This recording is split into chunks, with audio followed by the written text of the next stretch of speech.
Welcome to the Real Money Pathway, where I share my journey from financial collapse to lasting wealth. I'm David Kim, and I'll guide you through practical strategies that transform my finances and can transform yours too. Let's build your pathway to financial freedom. The content of this podcast is provided for general information purposes only and do not constitute financial advice. Listeners should not act upon the content or information here without first seeking appropriate advice from a financial professional. Welcome to the Real Money Pathway. I'm David Kim, author of The Real Money Guide, the Missing Manual for Financial Recovery. If you've been following along through Season 1, we've covered a lot of ground together. From my financial collapse and bankruptcy to building emergency funds, managing cash flow during crisis, and creating that solid foundation for recovery. Today, we're kicking off Season 2, and we're shifting our focus to something that completely changed how I think about money. Protection. Not just having money, but keeping it safe. I want to start with a story that still gives me chills. Picture this. It's a Tuesday evening in Dallas, summer of 2012. I'm at home with my kids when the tornado sirens start going off. We're finding ourselves huddled together in the closet under our staircase. My daughter and my son, they're absolutely terrified. The hail is pounding our roof like machine gun fire, and the wind is just howling at 85 miles per hour. When morning came, we ventured outside. Part of our roof was gone. Just gone. Shingles shattered across the neighborhood, and that's when the real storm hit me. Not the one outside, but the one in my bank account. My insurance deductible, only $3,500. And despite earning six figures at my consulting firm, despite looking great and successful on paper, I did not have $3,500 to spend. Not even close. I had to call my employer and ask for an advance on a future bonus just to fix my roof. That moment, sitting in that damaged house, phone in hand, having to essentially beg for money to cover a basic emergency, that's when I realized something profound. Income without protection is just an illusion of security.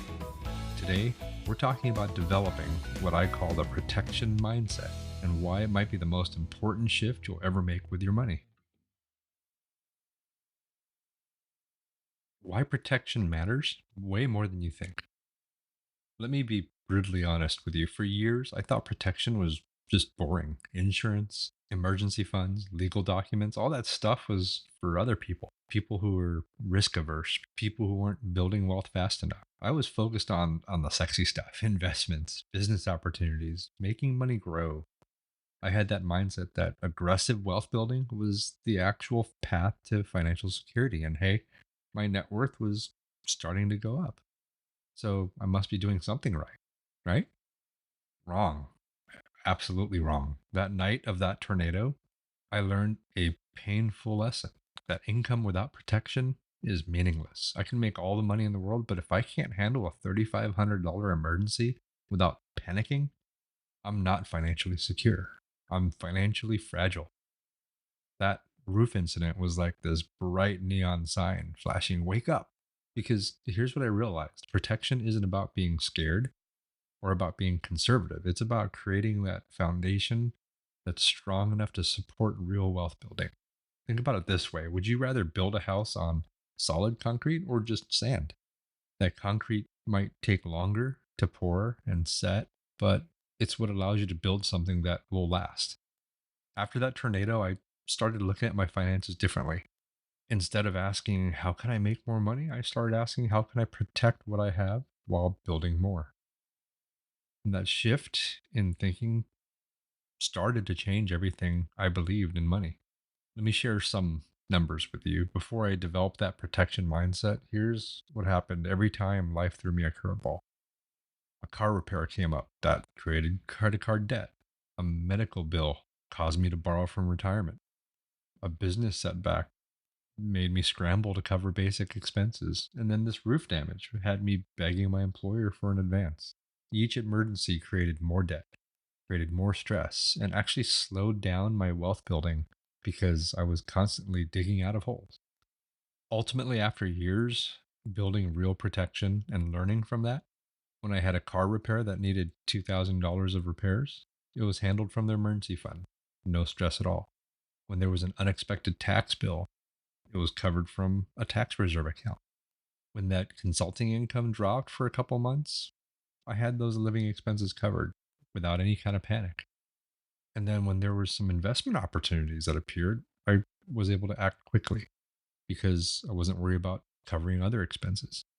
That protection mindset isn't about being paranoid, it's about being prepared. And preparation creates that confidence. The confidence creates better decision making. And then finally, better decision making creates more wealth. I've worked with people that make over $300,000 a year, but still live paycheck to paycheck because they have no protection. Alternatively, I know people that make 60,000 a year who are completely secure because they've built solid protection systems. The difference really isn't the income, it's the mindset. When you have real protection in place, something amazing happens. You can take smarter risks. You can invest for the long term without worrying about needing that money for next month. You can start a business without risking your family's security. You can make decisions based on opportunity rather than fear. That tornado taught me that protection isn't the enemy of wealth building, it's the foundation that makes sustainable wealth possible.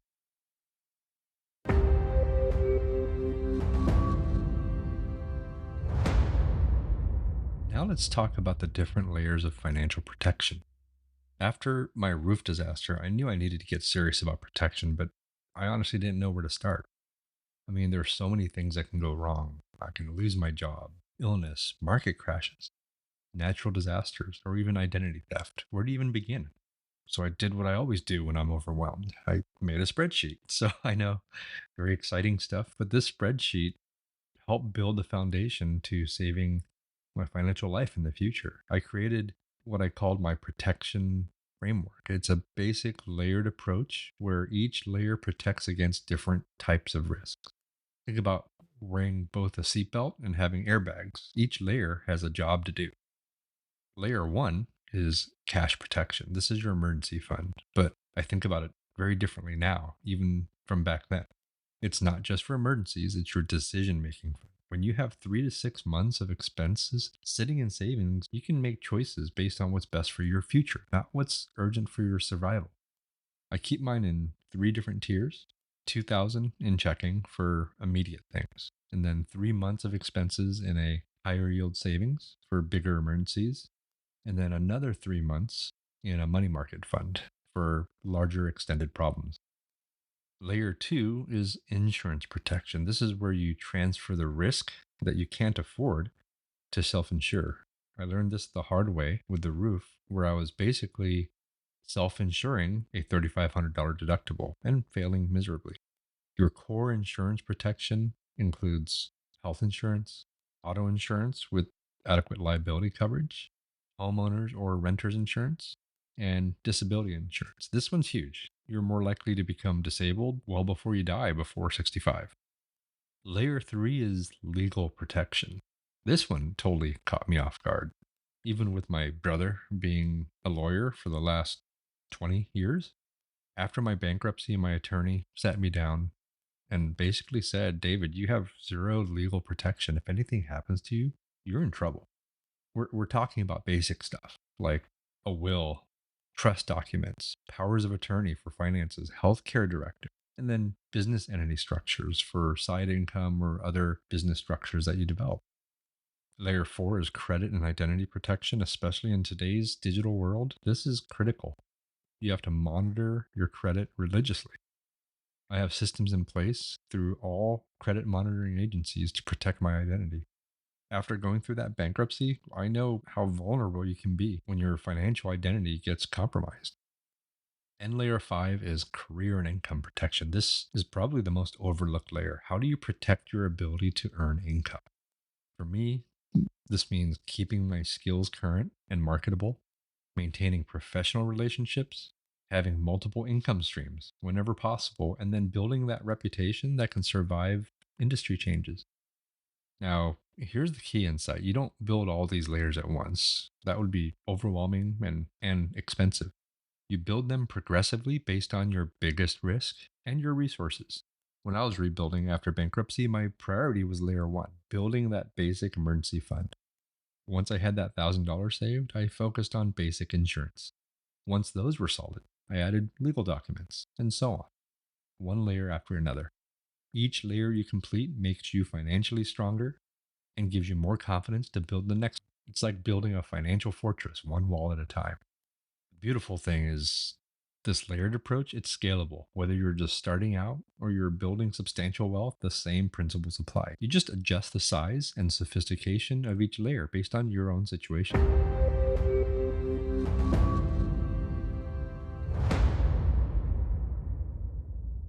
Now we talk about the psychology of protection. Let's talk about something that nobody warns you about when you start building financial protection: how much it changes the way you think and feel about money. During my recovery, I even tracked my sleep on my Apple Watch, and I was able to look at a sleep journal to see how I was doing. I'm a data guy, right? And the pattern was pretty striking. Before I built real protection, I was waking up in the middle of the night almost every night. Sometimes I would just wake up and think about money or the lack of it or what happens. What happens if I lose a client? What happens if my car breaks down? What if, what if, what if? After building my protection layers, those middle of the night wake ups basically stopped. And it wasn't because I had more money. In fact, I actually had less available cash because some of it was tied up in emergency funds and insurance. But I had something way more valuable. It was a peace of mind. Lacey and I talked about this a lot. She called it the protection dividend, the psychological return you receive from knowing you're prepared. And here's what's wild: this peace of mind actually makes you better at building wealth. When you're constantly worried about covering basic expenses, you make desperate decisions.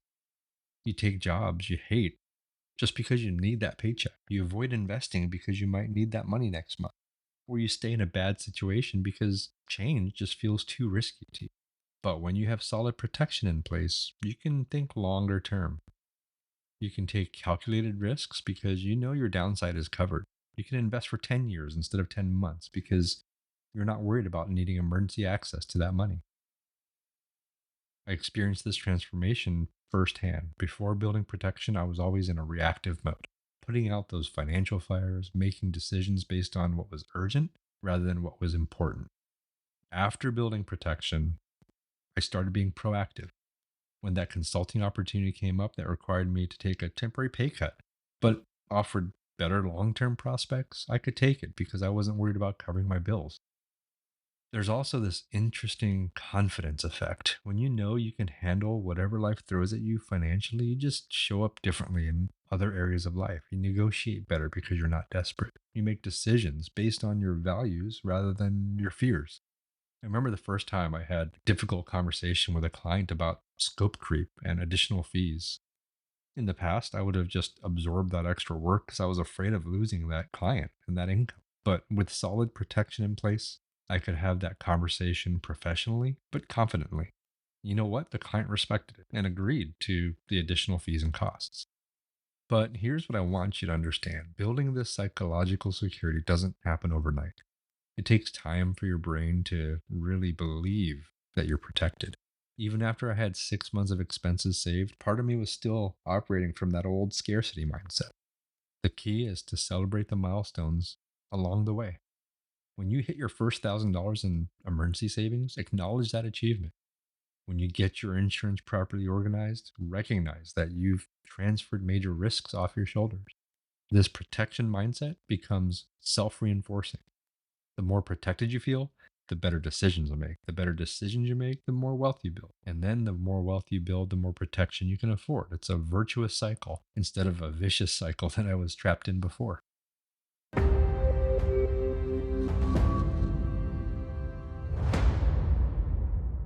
Let me ask you a question, and I want you to be honest with yourself. How do you feel when unexpected expenses pop up? Do you handle them calmly, or do you feel that knot in your stomach? After that roof incident, I started to assess whether my protection was actually protecting me or was it just making me feel better? Because here's the thing: a lot of people think they're protected when they're really not. Let me share some warning signs that your protection may be inadequate. Warning sign number one: you rely on credit for emergencies. If your emergency plan involves putting unexpected expenses on credit cards and keeping them on the credit cards, you don't have emergency protection. You have emergency debt creation. I learned this the hard way when I used my secured credit card for that $400 auto repair during my recovery. That repair ended up costing me almost $500 after interest because I didn't have the cash. Warning sign number two: you can't afford insurance deductibles. This was a big wake up call for me. I had homeowners insurance, but I couldn't actually afford to use it. What's the point of being covered if you can't come up with the deductible? I now keep a separate savings account just for potential insurance deductibles. Warning sign number three: a month without income would create panic. If you lose your job, would that immediately threaten your ability to pay bills? Well, your protection is inadequate. Even if you have an emergency fund, if it's only enough for 2 weeks or even that month, you're operating on thin ice. Warning sign number four: you avoid certain activities because you can't afford potential costs. I remember avoiding hiking trips because I was worried about potential medical bills if I got injured. When you're making life decisions based on worst case financial scenarios, it's time to build better protection. And finally, warning sign number five: do you lose sleep over financial what ifs? This one hits close to home for me because it did happen to me. If you're regularly lying awake at night, running through financial scenarios in your head, your subconscious is telling you something important. You're not adequately protected. Now, let me share some specific processes that I used for my protection audit. Step one: a scenario test. I run through realistic scenarios and ask, hey, if this happens today, how would I handle it? If a car needs $2,000 in repairs, how would I handle it? If I get sick and can't work for 3 months, if a major appliance breaks and needs replacement, or if I need to travel for an emergency family situation. These are the scenarios. Step two: the cash flow test. Can I maintain my current lifestyle for 6 months with zero income? Not survive, but maintain. There's a difference between eating ramen noodles for 6 months and actually being protected. Step three is the opportunity cost test. Am I avoiding good financial opportunities because I'm worried about maintaining liquidity? If I'm passing up solid investments because I might need that money for emergencies, I need to reassess my protection levels. And step four, the sleep test. Literally, how am I sleeping? If money worries are affecting your sleep, my protection isn't adequate regardless of what the numbers say. Here's what I discovered about myself. I thought I was being financially responsible by keeping that small emergency fund, but I was actually operating from a place of fear rather than strength.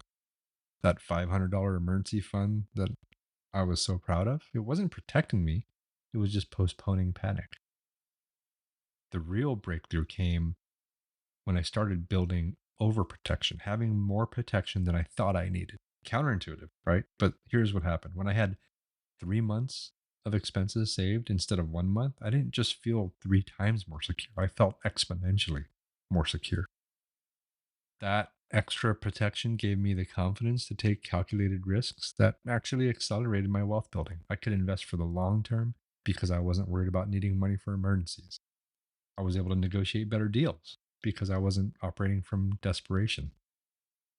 Here's the key insight: adequate protection isn't just about covering your downside, it's about creating enough security to pursue your upside.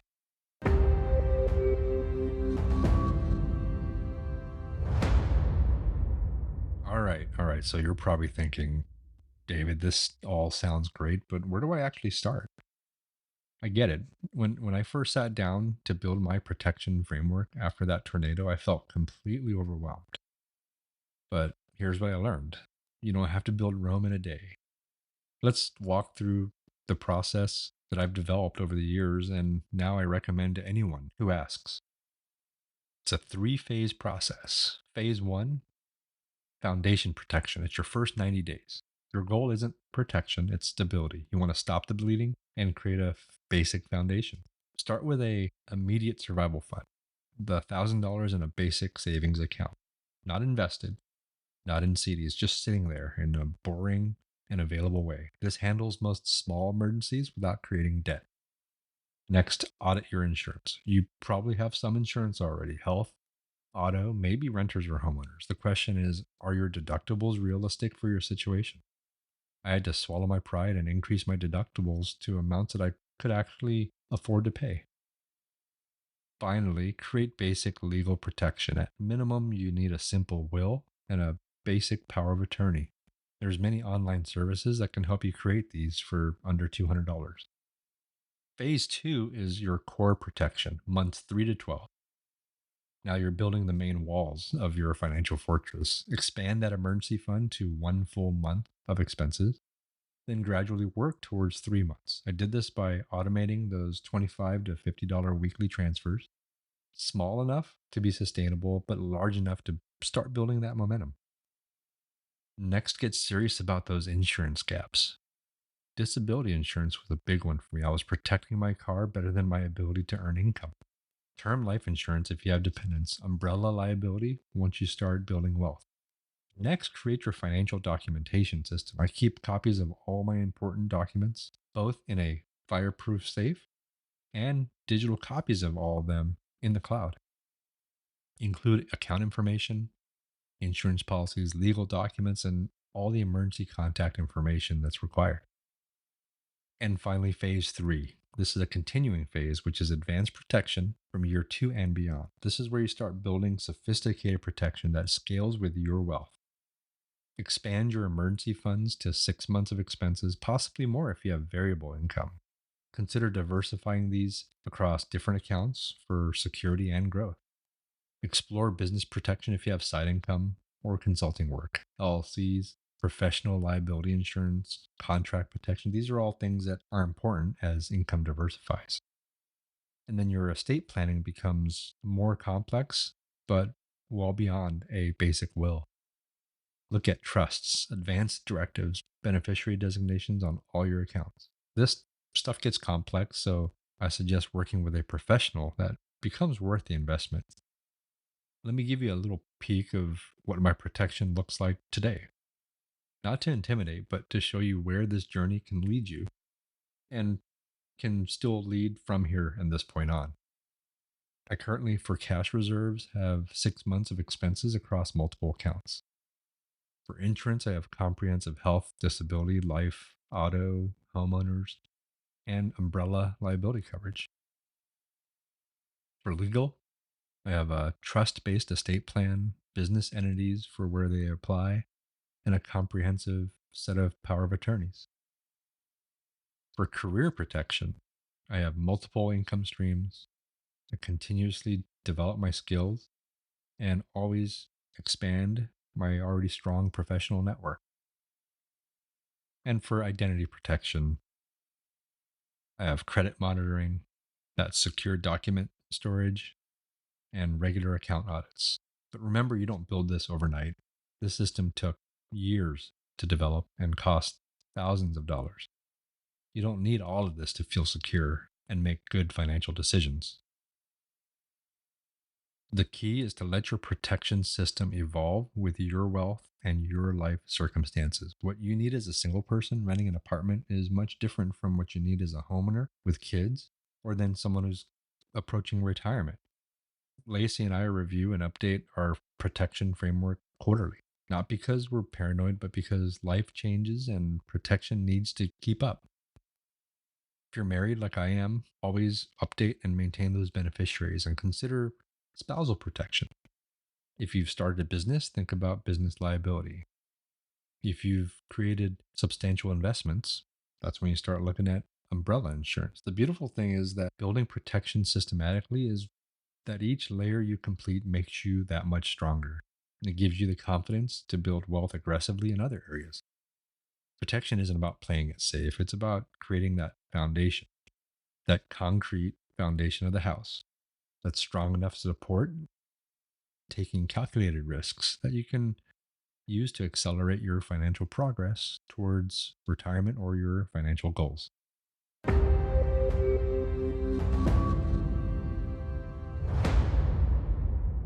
Okay, so let's get practical. I don't want you to leave this episode feeling overwhelmed, but instead, I want you to feel empowered by knowing exactly where to start. Today's practical takeaway and tool is the insurance coverage analyzer, the one I use to analyze the amount of coverage that I have and need. You can find this coverage analyzer on both realmoneypathway.com and the realmoneyguide.com. Next, perform a few checks, questions that can help you determine what your next steps are. The immediate protection check. Do I have $1,000 in easily accessible savings? Can I afford the deductibles on my insurance policy? Do I have basic legal documents? Would I panic if I couldn't work for 1 month? Then do the immediate protection check. Do I have 3 to 6 months of expenses and emergency savings? Am I adequately insured for major risks? Are my important documents organized? Do I have multiple income sources or marketable skills? And then finally, the advanced protection check. Can I maintain my lifestyle for 6 months without income? Do I have legal structure appropriate for my wealth level? Are my investments and retirement accounts properly protected? And do I have estate planning that reflects my current situation? So here's your assignment for this week. Answer those 12 questions honestly. Don't judge yourself for any no answers. Just identify where you are right now. Then pick one area where you scored the lowest and commit to improving that over the next 30 days. Maybe that's opening a savings account and setting up an automatic transfer. Maybe it's calling your insurance agent to review your coverage. Maybe it's finally getting that will created. The key is to start somewhere and build momentum. Protection, like Rome, isn't built in a day, but it starts with that single step. Every dollar you put towards protection is an investment in your peace of mind and your future wealth building capacity. You're not just protecting what you have, you're creating the foundation for everything you're building next.